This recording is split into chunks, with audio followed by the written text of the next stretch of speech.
Ladies and gentlemen, welcome to yet another episode of Papstalk. Thank you guys for tuning in. Thank you guys for 10 fucking episodes. That's 10 weeks of doing this, which I'm very proud of. I think that persistence and consistency is key, and you guys have made it so much fucking fun with all the feedback and all the love that you've shown the podcast. As it is a milestone episode, I wanted to get somebody that was as important to my journey, even though he might not know this. We'll talk about it in a sec. As he is to the city. Mr. Solomon Walker is in the building. Having said that, let's hit the motherfucking intro.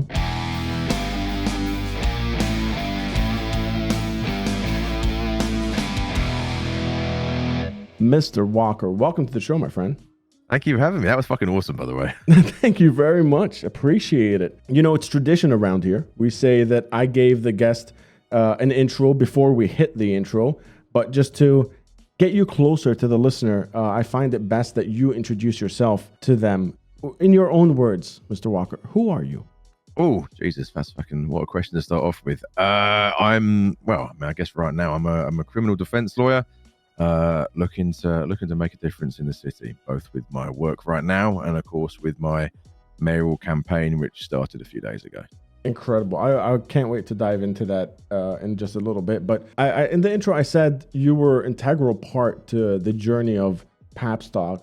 And I don't know if you remember this, but I'm assuming it's 11, 12 weeks ago now. I gave you a call asking for business advice about starting this podcast. Yeah, I remember. You gave me some really, really solid advice and told me a little bit about, you know, even squatting this studio here and what my rights were and stuff like that. Are you aware? Are you like you deal with that kind of on an everyday basis? Are you aware of the ripple effect that you have in the city here? No, to be honest with you, mate, not massively. I kind of, you know, I get calls come in, and then, you know, whatever the question or advice that is asked, I try and give you whatever, you know, the help or advice was as honestly and succinctly as I can. If that ends up, you know, allowing you to go off and follow your dreams and do what you've clearly been doing here for so long, I had no idea. I'll be honest with you. So you've humbled me straight off the bat, and I appreciate you for that. Well, I appreciate all the work that you do. Let's go back in time, because you know what you do doesn't necessarily represent who you are. Let's go back in time. Tell us a little bit about your history. Tell us a little bit about Solomon before moving to Los Santos. So before 5 years, or like before? No, I'm like before we came back, because there's two stories to be told. There's me 5 years ago, in Los Santos, and then there's me before I even came here. Yeah. Tell us your history. Tell us before you came here and then moving here. Were you here before the war, before the crash happened? I was, mate. Yeah. I guess the correct term would be serial entrepreneur back then. I think I had 5 different businesses. I ran the city's largest security firm, which looked after 3 consecutive mayors, all of the Wu-Chang events, various VIPs in the city at the time. I also manufactured and supplied body armor to the PD. I built a training facility up at Zancudo for both security personnel and for the PD to utilize. I invested and helped open a cigar lounge, and that was kind of me 5 years ago. I was all like business. I was kind of more focused on me. I'll be honest with you. I was kind of selfish back then. And before that, I spent 15 years in the British Army, and that was pretty much my whole life. Yeah, really. I mean, I was a bit of a shitter at a young age. I'll be honest with you. So I kind of had like a choice. I could either go down the route of getting in an awful lot of trouble with people in a very nice blue uniform, or I could join the army and see how that works out. An extremist by nature, it sounds like. You know what I mean? Like there's 2 ends of the spectrum there that you were talking about. There's no middle ground of a 9 to 5 and kind of pushing paper anywhere, right? Nah, fuck that shit, mate. I ain't built for it. You know what I mean? I will work my fingers to the bone to build something, but you will never find me working my fingers to the bone, just fucking doing a basic 9 to 5. Not knocking it at all. I just can't. You know what I mean? Something in my brain just starts to go off on all different angles if I'm sat still for too long. Yeah, I understand that. I kind of cut from the same cloth kind of thing. A very good reason. Oh, there we go. We talked about this. First one of the day. Good thing it's not an important one, so I can hang this up and it's not too big an issue. Sorry about that, mate. That's going to happen throughout. No, we're good. And you know what? It's a good kind of representation to the listener to see just how busy a lawyer can be in the great state of San Andreas here. But yeah, I was saying that, you know, carving your own path is kind of something that I wouldn't say done successfully, but is the only way I knew how to do things. The extreme nature of picking one side of the spectrum, going all out is something that I can relate to, including in my music. You know, I make metal. It's not for everybody, and kind of it ruffles a bunch of feathers. But tell me a little bit about first moving to Los Santos. Getting out of the airport seems to be like an extremely important moment in a lot of people's lives. That first day, getting to know the first person, you know, did you remember those days? How was it for you? I mean, I'll be honest, I arrived there with a bunch of the boys from back home. So most of them served with me in the army, and then a few were just sort of like, you know, my mates from the East End. So I arrived here probably differently to others. I arrived there with a couple of other people. It was Flint, who was my 2IC in the army, Del Boy, who was a sergeant in the regiment, and then a dirty little runaround called Billy, who we're not too sure where we picked him up, but we couldn't get rid of him. You know what I mean? He just followed us everywhere. Yeah. So our first day, I'll be honest with you, our first day involved renting an Ennis and then trying to figure out where the fuck everything was. And bless him, Billy at the time, he's an impatient sort. So if he saw something that was of interest, he'd just open the car door and jump out. So I'll be honest, most of the first day was driving Billy to hospital. That's a good first day. I mean, at least you got to know the streets a little bit, and exactly. I got to know the hospital staff very intimately that day. Yeah, I mean, it wasn't necessarily how I thought I'd do it. Yeah. But yeah. Billy's a rapscallion and a rascal.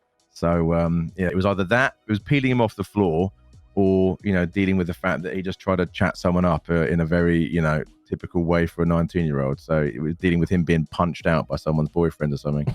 So from troublemaker to serving in the army to moving to Los Santos, figuring things out with your friends, still kind of on the trouble side of things with your friends. It sounds like they weren't itching to get their law degree there. How does the path lead you to where you are now? How does one go from that to lawyer? I'll be honest with you. I mean, I remember back in the day, you know, I managed to stay out of trouble, but not everyone I spent my time with did. And one of the things that seemed to recur was not that there was a lack of good lawyers, but there was good lawyers, but they weren't necessarily available, you know, at times when they might be needed. And it's a 24-hour city. You know what I mean? The city does not stop just because a few lawyers weren't around. Yeah. So I got off a plane, you know, when we were back in December, and I remember that, you know, back in the day, there was a shortage, it felt like, of lawyers who were available.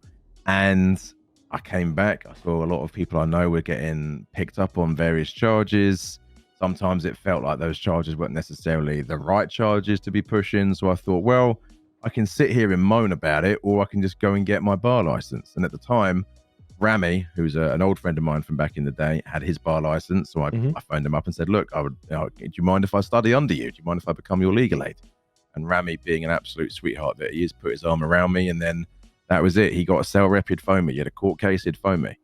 So, you know, I was sort of thrown in the deep end because, you know, back when the city sort of first started getting populated again, there were some massive court cases. You know, people being found with stolen police issue firearms on them, left, right, and center. Yeah. So yeah, I got a trial by fire under Rami, and then eventually I was awarded my own bar license, and I've been practicing for like 8 to 10 hours every day ever since. Yeah, I mean, I'll be honest with you. Anytime I've looked in the yellow or the lemon list for any lawyer, any paralegals, anything, your name is always there. It feels like, anyway. Yeah, I mean, like I said, I do dedicate a significantly large amount of my time in the city to being available. Because the whole issue that I encountered was people were getting arrested, going down the cells, and a lot of the time people don't understand the law. They don't understand the charges that are being described to them. They don't understand the legislation. And, you know, there are officers who will help explain that to them, but then there are sometimes other officers who maybe, you know, don't or won't or can't. So it's my belief that it is important that a lawyer be available if someone need one. That's a great segue. You mentioned Rami and now the PD and officers in general. On our first episode, we had Mr. Rami Al-Rahman and Captain Leo Slacks sit down with us and kind of discuss their relationship. What is your relationship with law enforcement and the PD here in Los Santos? I mean, I've got to be honest with you and say that despite, you know, arguably, you know, police department and a criminal defense lawyer, jokingly kind of refer to each other as the enemy. So despite working on arguably different sides, I would say that I've got a huge amount of respect for the LSPD. I think they've got an incredibly difficult job. At times, maybe, I would say mistakes are definitely made. Sometimes wrong decisions are made or the wrong action is taken. But I would say, having worked down at LSPD in the cells and in the courtroom with the officers of the LSPD non-stop for the last few months, I would say that I've got a huge amount of respect for them. It's not an easy job to do.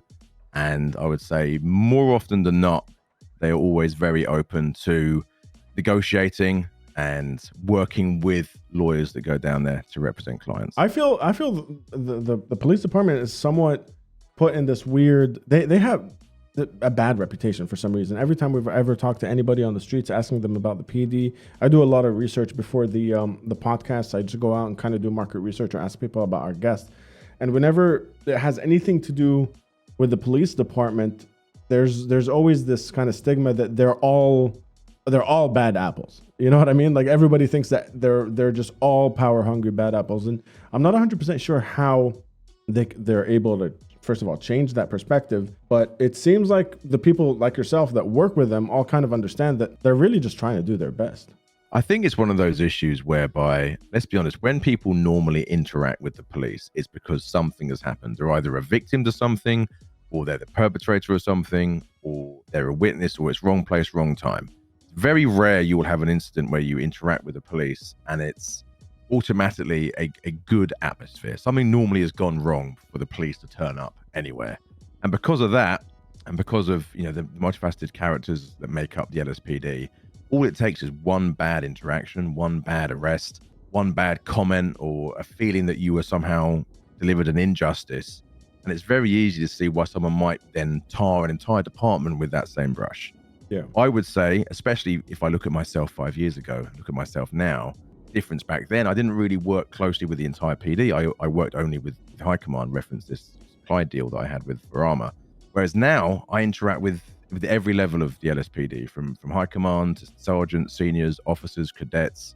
And I think working that closely, you start to realize that behind that badge is a person, the same way you are a person, I am a person, we're all individuals. And I understand why people see the uniform and the badge and they're all the same. But I think doing so actually does a disservice to the LSPD. But equally, that attitude can cause people more aggravation from the off. If you go into an instance with the police with the mentality of they're all the fucking same, they're pigs, they're this, the minute you realize that's not the case and you talk to them on a more human level, even if you are being arrested for something you shouldn't have done, you show them a bit of respect, you'll be surprised how much respect you get back. 100%. And I remember you telling me one thing a long time ago when I called. I don't remember what the situation was, but it stuck with me. It's just, don't say anything, be polite, and ask for a lawyer. And ever since, anytime I've interacted with anybody or anybody around me was getting arrested, I would just yell those three kind of suggestions to them. Don't say anything, be polite, and ask for a lawyer immediately, because I feel like the animosity between the public and the cops is in that miscommunication that happens when something is going down. 100%. Plus, I'll be honest, in the same way that, the PD could view a certain, like the South Side, for example, they might view, fucking everyone in the South Side's the same. They're all fucking overly aggressive and violent, this, that, and the other. And you can understand why that mentality might be if they always go down there and they're getting shot at. Conversely, you can also understand from some people's perspectives why they'd view the PD as one entity rather than broken down into its separate components. But equally, as I said to you, and as I've always said, if you are interacting with the police and at any point you are being detained or arrested, be polite, don't say anything, ask for a lawyer, because you'll be amazed, just those 3 steps, how much trouble that will get you out of. It funnels back into you running for mayor, the government, the PD, the relationship between all of it, and being able to juggle the whole thing. Let's talk a little bit about your run for mayor here. Well, I'll be honest with you, the reason I'm running for mayor, and it's not something I ever thought I'd do 5 years ago. 5 years ago, I worked under a lot of different mayors. I had no intention of ever running. I thought it looked like an awful lot of work I could do without it. And then I got off a plane here. There was an election. I was very excited for that election. I voted in it. I was excited to see what a new government would do. How is the city going to run this time around? And I'll be honest with you, I haven't seen much that really enthused me. In fact, conversely, I've seen a lot of things that I vehemently disagree with. And I'm of the mind that when that happens, you have two options. Option one, you can moan and bitch about it with your friends and do absolutely nothing to change it. Or you can get up off your ass and try and be part of the solution rather than part of the problem. Mm-hmm. What is your current relationship with the current government, with Mayor Thoroughbred and the COB, all the different bodies that make up the governing entity? Well, I mean, there's a number of people on the council that I interact with on a daily basis, or semi-daily basis. Obviously, Nakoda, obviously being the police liaison, very often he's down at LSPD when I'm down there in the cells, or sometimes he is the officer that has directly requested me to come down. We have a good working relationship. Me and the treasurer go way back. In fact, way back in the day, it was the reason our relationship as friends began was she was the person that was very often signing off for my business proposals. Way back in the day. So we go way back, and we discuss and engage on the nature of politics and the city at the moment. And then, of course, Moulton is the head of the bar association. He is the person that gave me my bar license, equally with Crane. Reference the mayor himself. I'll be honest. I think we might be on a slightly different schedules, so to speak. I've had a few words with him, but I mean, it's in order to facilitate that, I think I have to extend my day by a few hours either side, if you see what I'm saying. I can absolutely relate to that as well. We have had the mayor on the podcast and Mrs. Thoroughbred as well. It was a very interesting kind of realization that the system kind of does work. Did the mayor was a convicted terrorist, a gangster rapper that had songs about killing cops, shooting them dead in the face. He had a complete turnaround, I feel, to be able to not only run for mayor but also get elected. And the spectrum of things that he told us on that podcast seemed incredible. It was just overwhelming to see somebody transition from one thing to the other. I mean, personally, I think it's something deeply entwined in the psyche of a lot of the Western world, and arguably it's the American dream, that you can go somewhere, either somewhere new or somewhere where enough time has passed where you are offered a clean slate, and with that clean slate you build yourself into something or help build something that is completely different and stand alone from what it was you were before. And I'm glad you mentioned that in this sort of redemption story, that your past doesn't necessarily predict your future. And then really it's one of the sort of the pinnacles, or one of the pillars of what I would like to do moving forward as part of this election, is that if someone becomes a convicted felon in any way, shape or form, I think a key part of anyone's redemption, anyone's reformation, comes down to the penal system and how we treat those that we lock away for crimes that they have committed against body and society. And I've always argued that how a society should be measured should be how it treats its convicts. And I would argue that currently, if we are being measured as that as our metric, we are going to fall very, very, very short. Right now, we have a penal system that is nothing to do with reformation, nothing to do with redemption. We have a penal system that is for punishment, gross punishment, and gross punishment only. And I would like to see that change. What are some of the things that you're looking to change? If we get to call you mayor in a little bit, what are some of the focus points that you're working towards? Well, other than the obviously the penal system and how we handle and look after convicts once they are in there and build them onto the path of redemption and reformation, as we mentioned there with Thoroughbred's journey himself, I would also be looking to there's a number of legislations I feel that right now could do with being, and it's a bit of a dull topic this, but reword is that there is a clarity. I believe one of the issues we have in society right now is lack of clarity, lack of transparency, and lack of communication. So first of all, there is various legislation that I would like to go through and make sure that it is written and worded in such a way as to do the job that it is intended for. I will give you a very brief example. It's a bit of a boring example. It's an important one. If you, for example, happen to be running around with a hunting rifle and you do not have a license, the charge you will be given is criminal possession of a class 1. That is a $17,000 charge. Oh my now, God. Is that charge correct for having a hunting rifle without a license? Obviously not, but there is no other charge right now, and that charge directly references a hunting rifle. So clearly that legislation needs to be changed, and new legislation must be added to reflect what is going on in the city. That is one example, but something else I feel deeply needs changing is the lack of transparency and communication from the mayor's office and the council down to the average person in the city. I feel that the average person is often unaware of what is going on.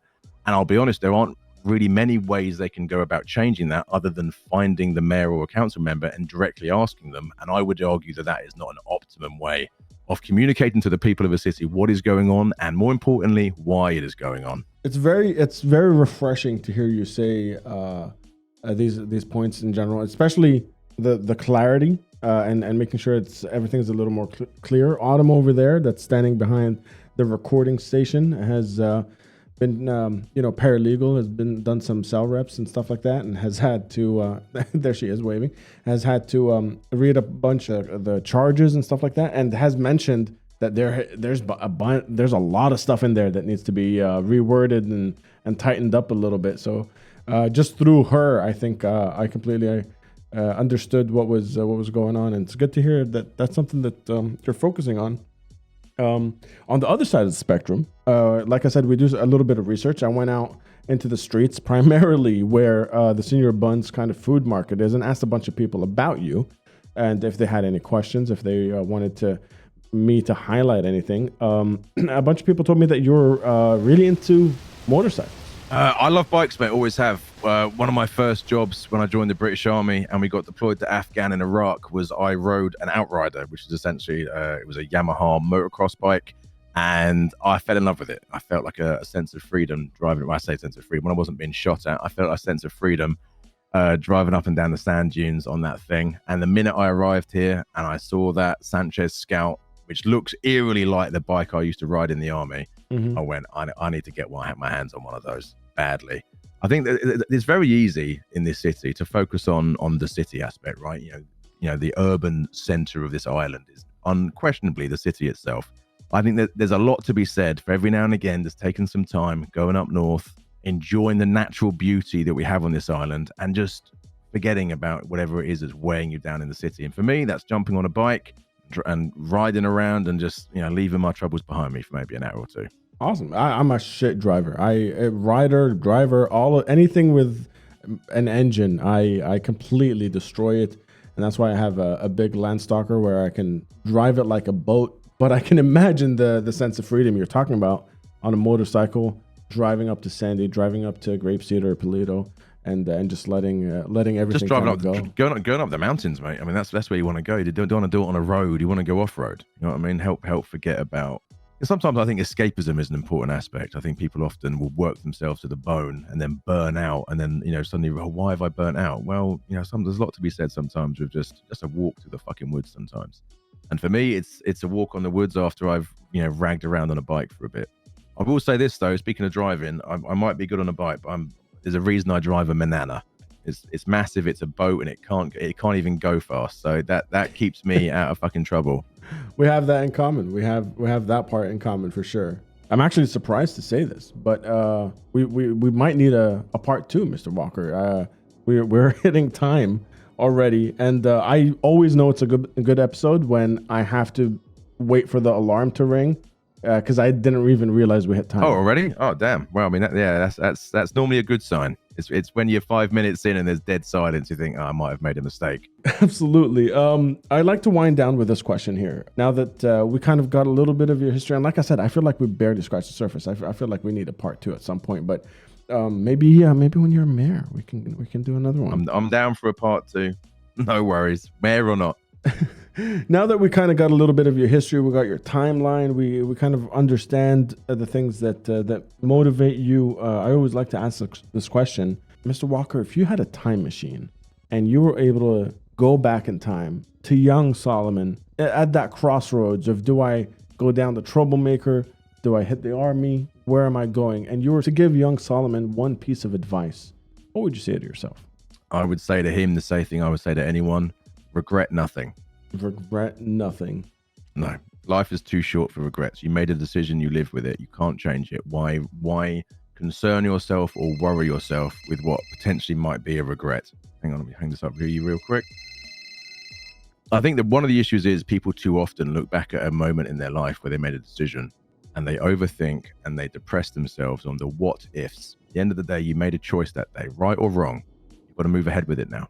That isn't to say don't apologize if you fucked up, but don't weigh yourself down with the burden that you can only put on yourself that you believe that you regret something you did, because people often end up changing everything about themselves based on a regret. And if you really do, and if it is something that really weighs down on you, when it comes to the end of your journey, whatever your belief is, wherever you believe you might go, you'll have more than enough time then to wrestle with whatever it was you think you might regret. But otherwise, just get on with it. Incredible words to end with. Like I said, I know just how busy you are. I know just how much you do for the people of Los Santos. And like I said, it might have been that one phone call 12 weeks ago that sparked it. Just an everyday reaction for you, but it was something that spawned this entire podcast. So I'm very happy to have had you on for one of these milestone episodes, like episode 10. Well, I'm glad that you took whatever advice I gave and ran with it, because from everything I hear, you're absolutely fucking smashing it. So hopefully when we sit down again, it's episode 30, not episode 10. Hell yeah. We're going to keep going. We regret nothing and stay consistent. Ladies and gentlemen, thank you guys for listening. As always, if you've made it this far into the episode, make sure you twat it out. Let us know. Send a text message. Tell us what your thoughts were and who you would like to see on the next episode. Mr. Solomon, this is officially over. When you say the 3 words, hit the outro. So the mic is yours. Tell the listeners whatever you want. You got time. And then when you feel like it is appropriate to end the episode, say the words, hit the outro, and that's when we'll end it. I'll be honest with you, mate. I think we've smashed this one. So how about we just skip to the end and hit the outro?